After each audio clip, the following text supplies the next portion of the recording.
geografiya, yung mga bagay na meron sila. And to continue to be hopeful. So, adapting to that custom and tradition, yun ang ginawa namin. We invited almost, at least, one person in every street of the city. Pag tinignan mo yung demographics ng invited, buong Maynila talaga. Tapos, gusto kong maramdaman nila na may biliwanag ang buhay. There is a light, parang, then the tunnel. Para maging hopeful, masaya, good vibes, chill, bonding community, even yung mga barangay official na hindi nagpapangita, kasi sa ibang barangay sila, organization, businesses. Then,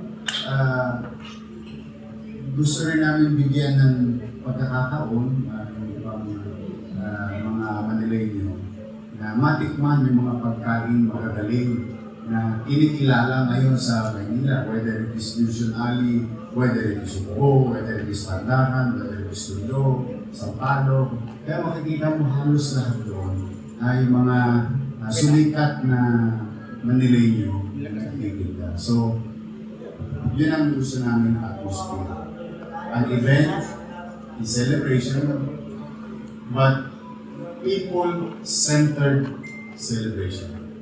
At the same manner, we wanted to report yung ano na ang kalalagayan ng Luzon after 1 year. Ano na nga po ba ang kalalagayan ng Luzon after 4 years na pamumuno po ninyo sa Maynila? Actually, 1 year pa lang ulit. Kasi yung 3 years, puno muna, we're okay eh. Despite the pandemic, economically, domestic, local.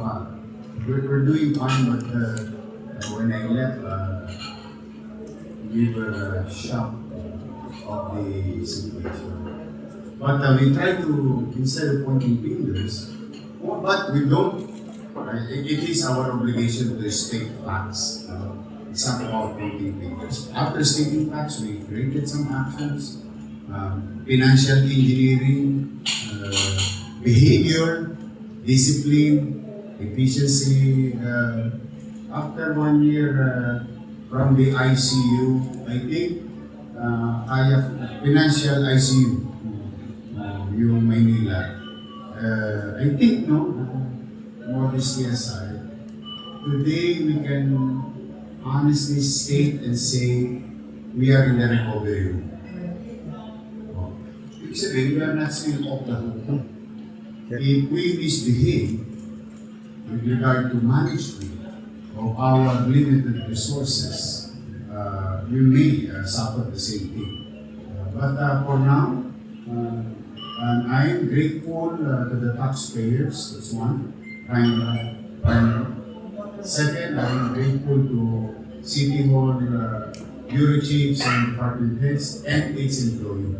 Because everyone is really participated, contributed to our recovery and growth for the last 12 months since July 1 of 2020. Yun, nabanggit mo yung flood control, no? Nabalitaan ko, pinahukay mo yung likod ng City Hall, ginawa ng culvert para pagka magiging imbahan na doon mga COVID ulan. Tapos na to, Yung before I left, during that term, in 2019-2022, I commissioned a study, drainage study of the city. And it came up with drainage master plan. When I assumed, I received it because natapos yung plan ay yung study, I think March of 2025. But it was not attended.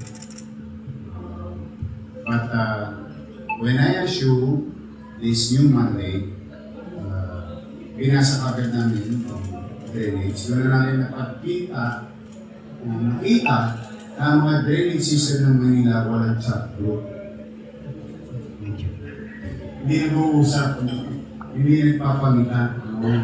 sabi namin. Kasi maraming gumagawa ng drainage, no? Parang for purposes of public information.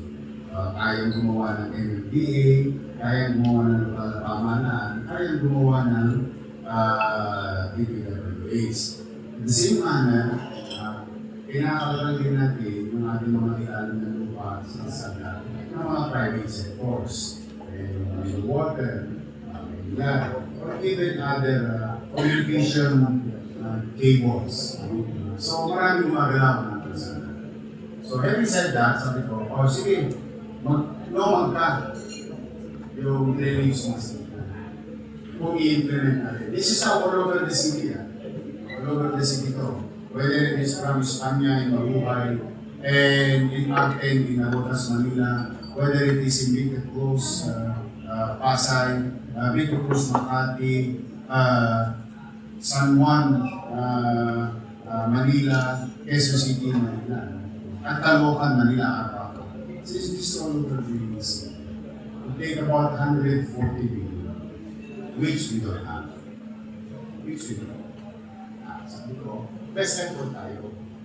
Basta ito, i-share natin yung Drainage Master Plan sa MMDA, i-share natin sa DPWH. Moving forward, anything that they do now, in regard to whether it is 100 meters, 50 meters, or 500 meters, drainage renovation, construction, is in line with the Drainage Master Plan. And that, in our case, siyempre limited ang aming resources, we started sa sarili namin kapulan. Kasi how can you be good at your neighbors in your own backyard, di ba? Sabi ko, there is a principle behind it. Dapat subukan natin kasi talaga naman binabaang siguro ng araw-araw. Pero hanggang bukong-bukong lang. Noong nakaraang taon, may umabot na ng tuhod. So there must be a problem. So we started there, and that's what we saw, yung about cover. Meron dito single barrel, double barrel, and triple barrel. May mga area. Talagang pinilit namin i-maximize despite the challenges of above. On top of it is there is also ng LRT. It's an engineering challenge. But we did. Lahat yun. Hanggang doon sa UDM, hanggang dito sa platform na luma natin, kung saan si Mayor Lacson. Tapos, yung papuntang SM. So, Loco, Terceros, all the way to pumping station ng MMDA.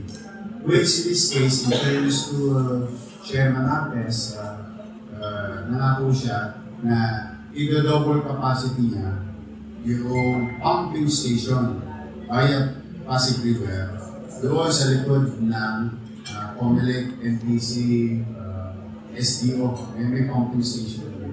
So, ngayon, nagawa na yung culvert na yung backbone nagawa na fishbone na kami.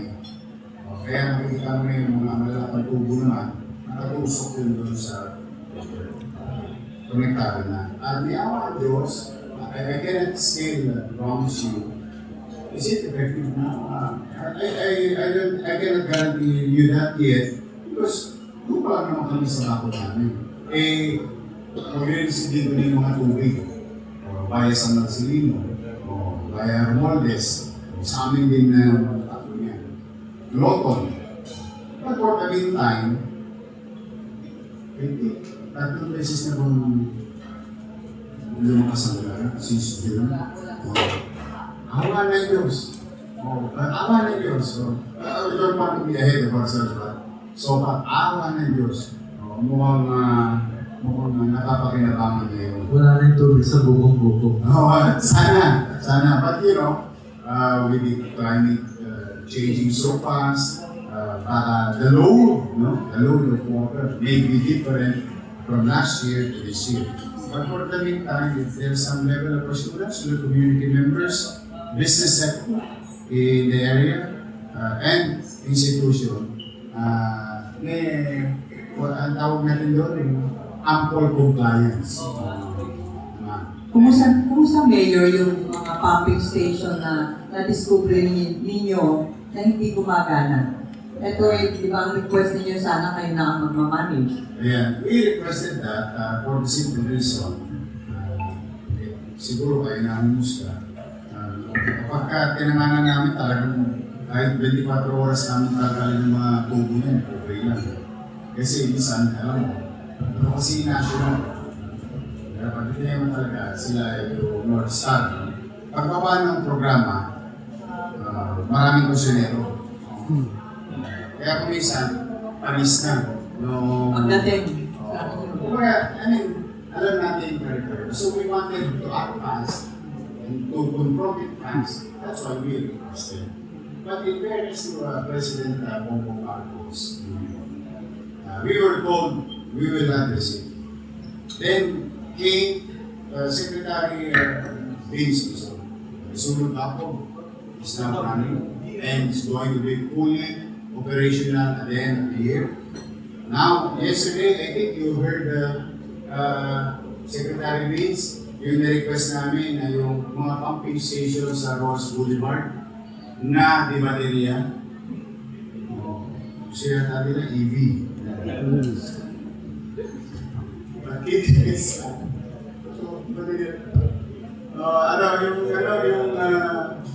generator. Kasi naging habit na kagawa ang national government, hindi hihingi ng building permit. Ang katwiran nila, ang national government sila. Ang hindi nila naintindihan, pag wala silang building permit, hindi sila bibigyan ng kuryente ng Meralco. Yun. Kasi hindi niya kanang structure, electrical, and so on and so forth.